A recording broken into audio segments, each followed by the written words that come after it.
What's going on? This is Quiton Aaron, and I'm on the spot with Unsigned Preps and All Sports Community Service. Dudes.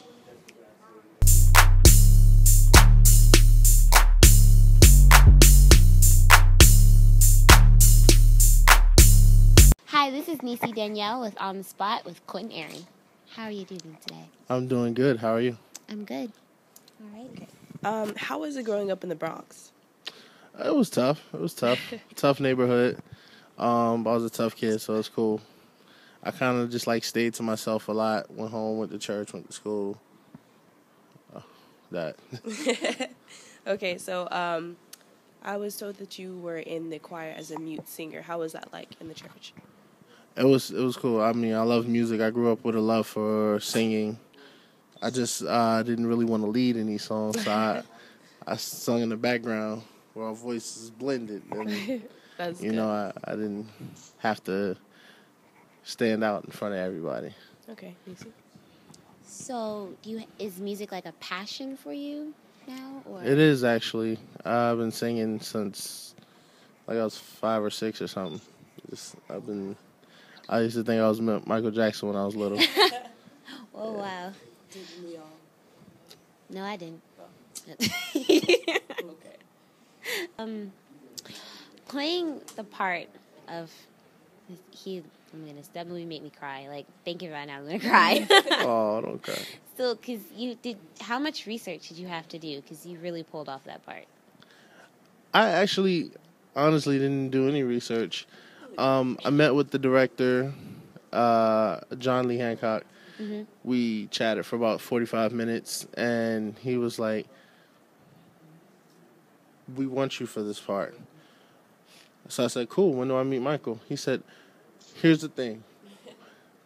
The Michael of today is nothing like the Michael of the time you'll be playing him. So what we want you to do is be yourself. Just channel your emotions for what he's been through and think how would Quinton react." So a lot of everything I did in the movie was just me being me. Oh. Was it weird watching yourself on film when the movie premiered? It was. I was scared, nervous, shy, all of the above. One screening we was at, I was hiding in the back until somebody pulled me in and made me sit down. That sounds like something I would do. You're co-writing a love story. Could you tell us a little bit about that? Yes, I say co-writing because I'm not a writer myself, but I come up with ideas that I want to do. And this is a story that I came up with when I was in Jamaica. It's called Summer Love right now. It's basically about a young man who lost his parents at an early age and kind of came up on himself in and out of foster homes and got a love for photography. And My passion.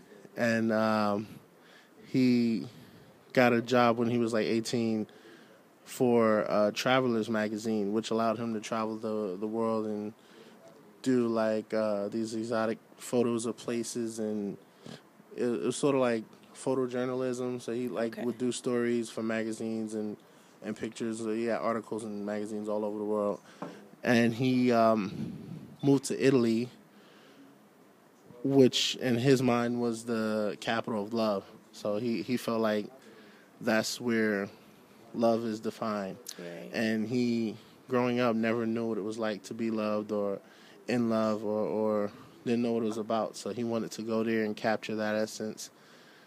Fell in love with the love of his life. And I don't want to give away everything. I but completely understand. It sounds let's just very say interesting. it's a tearjerker. Oh, Lord, I would say that. Yeah, it's a... I'm always crying. But it's definitely something in development that I'm looking forward to hopefully doing by 2014. Yeah.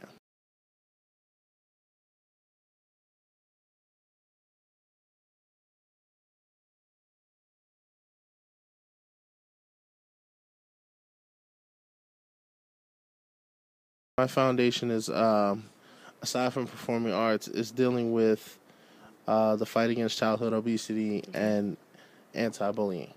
Oh, that's a And which is two very major causes in the, you know, in the world today. You know, a lot of our kids are bullied because of their physical appearance. You know, and I figure if you tackle the two, it helps prevent them both. I know for myself personally, as a kid growing up, I wasn't exposed to good eating. I mean, I was exposed to good eating, but the kind of stuff that I ate wasn't good for me internally. You know, yeah, I understand. so I grew up with the mindset, if it tastes good, it's good for me. Well, in all actuality, if it tastes good, it's not good for you. in a lot of cases, you know. So we basically want to, you know, try and prevent childhood obesity by getting these kids more informed on what it's like to eat the right foods, you know, the right amount of times a day. Because the thing is, food is supposed to work for your body. It's not supposed to work against you. You eat a good meal and then you're sleepy afterwards. Like you just took a sedative, or you know they call it the itis. It's basically, food is supposed to enhance you and give you energy, not knock you out like a Benadryl.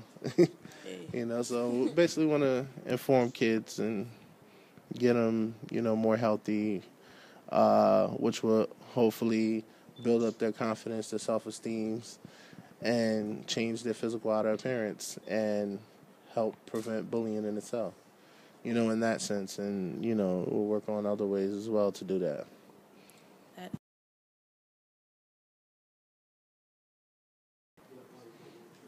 So tell me about your passion about singing. How do you feel about it? Singing actually was my first love. You know, I grew up very big on music. My mom played everything from like soft rock, gospel, hip hop, R&B, rhythm and blues, jazz. I listened to it all. When I was younger, I wanted to be a little Michael Jackson. So I had the whole routine down. I actually won second place at a talent show when I was like 7 years old. I did, what's the song he did? Who's Loving You? Aww, I did. so cute. So at 7 years old, I did Who's Loving You, and I came in second place. I don't know how I didn't get first, because I swear that part in the song where he's like, I Got the crowd like, going. I hit the spin and dropped on my knees. I was like, I was killing it. They was like, oh my God, screaming. It was cool. Well, I got second place. Some little girl beat me. Was she throwing a baton or something? No, she sung another song, but I guess it was like a cuter song. And, you know, it was one of those heal the world songs, and I sung a love song, so They weren't ready for that. it wasn't ready. It wasn't ready. Yeah, it's cool. It's cool.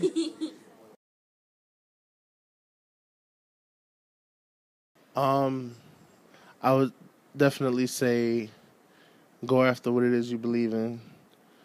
You're obviously in this school because you have a love or interest in performing arts.